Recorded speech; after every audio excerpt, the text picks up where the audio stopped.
प्रभु का कोटि कोटि धन्यवाद हो। और प्रभु का अनुग्रह आप लोगों के जीवन में हमेशा बने रहने पाए। और प्रभु यीशु के पवित्र मीठे नाम से मैं आप लोग को मसीह नमस्कार करती हूँ। और मैं फिर से एक बार आपके साथ आई हूँ कि आप लोग मेरे साथ इस लाइव प्रसारण में आप लोग आइए और मेरे साथ आप लोग वचन को भी पढ़ें, सुने और जानें कि प्रभु आज क्या आपसे बात करना चाहता है।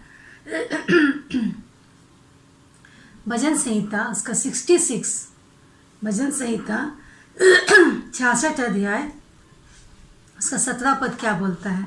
कहता है कि मैंने उसको पुकारा और उसी का गुनानुवाद मुझसे हुआ। आमीन।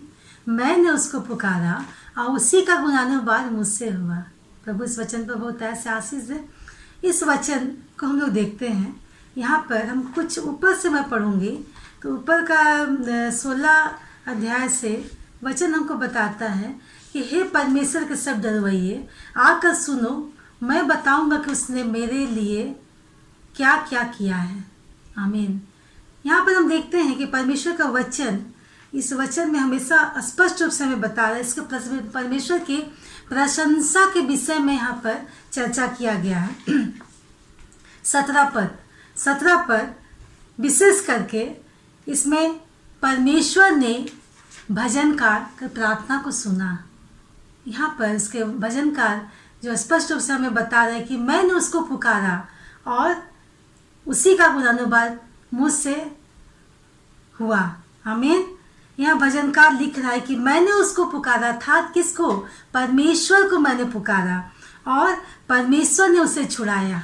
परमेश्वर ने उसे पूरी तरह से पाप से छुटकारा दिया। परमेश्वर ने उसको हर विपत्ति से आज़ाद किया। परमेश्वर ने उसको हर मुसीबत से बचाया, शैतान के चंगुल से छुटकारा दिया। उसके जीवन के हर वो परेशानी में परमेश्वर ने उसको छुड़ाया। वचन में स्पष्ट रूप से बता रहा। हम एक वचन को पढ़ते, उसमें लिखा हुआ है नीति वचन उसका 28 अध्याय का 9 पद। हमें वचन क्या बताता है? जो अपना कान व्यवस्था सुनने से मोड़ जो देता अपना है, कान, जी हाँ, जो अपना कान व्यवस्था सुनने से मोड़ देता है उसकी प्रार्थना घृणित ठहरती है। उसकी प्रार्थना घृणित ठहरती है। आमीन। नीति वचन 28 का 9 में स्पष्ट रूप से बता रहा है कि जो व्यवस्था की बातों से अपना मुख को मोड़ लेता है या जो व्यवस्था की बातों को ध्यान नहीं देता है, अगर वह व्यक्ति जब प्रार्थना करता है तो उसकी प्रार्थना उस घृणित वस्तु के समान होगी। वचन स्पष्ट रूप से हमें बता रहा है परमेश्वर चाहता है कि हम उसकी व्यवस्था के अधीन रहे, उनकी व्यवस्था के बातों के अनुसार चले। तभी वो परमेश्वर से जब प्रार्थना करते हैं तो परमेश्वर उस प्रार्थना का शीघ्रता से उत्तर देने वाला परमेश्वर। एक वचन और हम देखते हैं यशाया उसका 59 का 2 अध्याय, यशाया 59 का 2 वचन। परंतु तुम्हारे अधर्म के कामों ने तुमको तुम्हारे परमेश्वर से अलग कर दिया है। तुम्हारे परमेश्वर से अलग कर दिया। और तुम्हारे पापों के कारण उसका मुख तुमसे ऐसा छिपा है कि वह नहीं सुनता। तुम्हारे पापों के कारण तुम्हारा मुख उससे ऐसा छिपा है कि वो नहीं सुनता।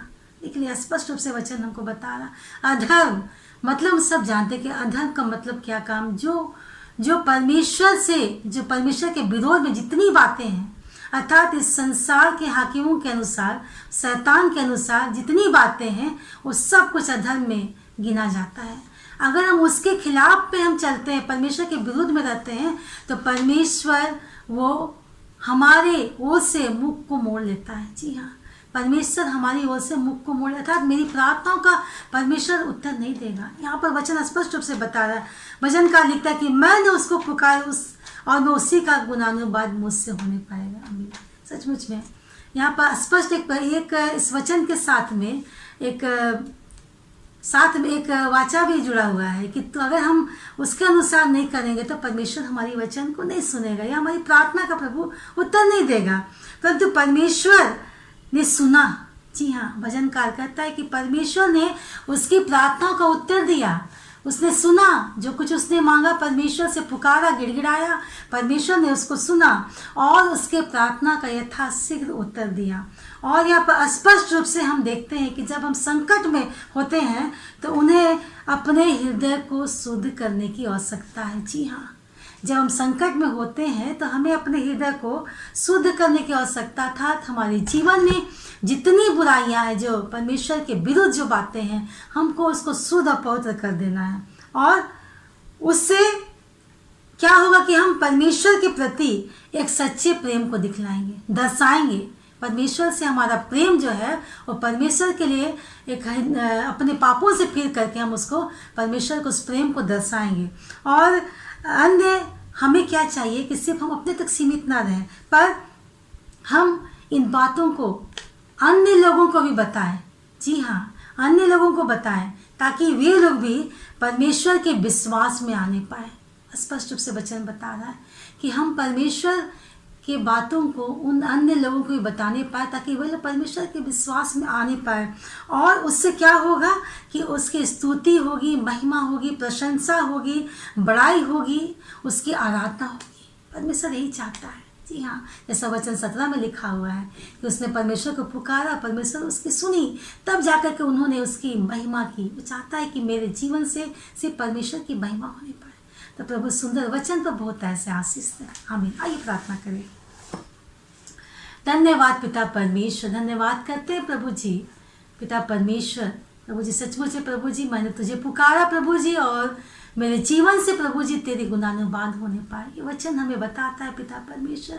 और प्रभु जी इसके पीछे एक शर्त है प्रभु जी, एक शर्त है प्रभु जी। तू एक वाचा को चाहता है हमारे द्वारा पिता परमेश्वर, कि हम उस प्रतिज्ञा को करने पाए प्रभु जी, कि हम उन सारे पाप और गुनाह से, अपने अधर्म के कामों से फिरने पाए प्रभु जी, ताकि पिता परमेश्वर तू हमारी प्रार्थनाओं का उत्तर देगा प्रभु जी। तेरे प्रेम को हम दर्शाने पाएंगे पिता परमेश्वर।